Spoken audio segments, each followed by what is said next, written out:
In this guide, I'm going to show you how you can play the snake minigame here in Bite by Night on Roblox. Before we do get into this guide, make sure to like the video and subscribe to the channel with all notifications on. It really does help the channel and it lets us know that you want more content like this. We'd greatly appreciate it. And if at any point throughout this guide you had any questions, just ask them down in the comment section below and we can help you out further. I'm going to be doing my best to reply to every single comment down there. Now, this is going to be in the main hub. Once you're in the main hub for Bite by Night, make your way over to the arcade. And once you're in the arcade, you need to go ahead and make your way over to the snake game. It's going to be this one right here. Interact with it. And of course, this is snake.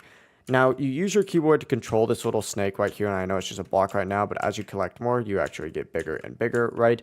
And you use WASD in order to move. W moves you up, A is going to move you to the left, S is going to move you down, and D is going to move you to the right. And essentially your goal is to collect these little apples or items right here, the red little squares, and grow bigger and bigger until, of course, you pretty much take up the entire screen. And that is actually how you win it. Now, you obviously want to avoid crashing into anything because that's pretty much how you lose in this game. But that really is it. That is how you can play Snake here in Bite by Night on Roblox. If you guys had any questions, just ask them down in the comment section below and we could help you out further. I'm going to be doing my best to reply to every single comment down there. Before you do leave this guide, make sure to like the video and subscribe to the channel with all notifications on. It really does help us out. Let us know that you want more content like this. We'd greatly appreciate it. Have a great rest of your day though. Peace. Also try and beat my score. I mean, this is just it right now. My final score was, I believe, a little over 1,000 right there. It's like 1,000. Man, I wish this game over thing wasn't there. Good luck.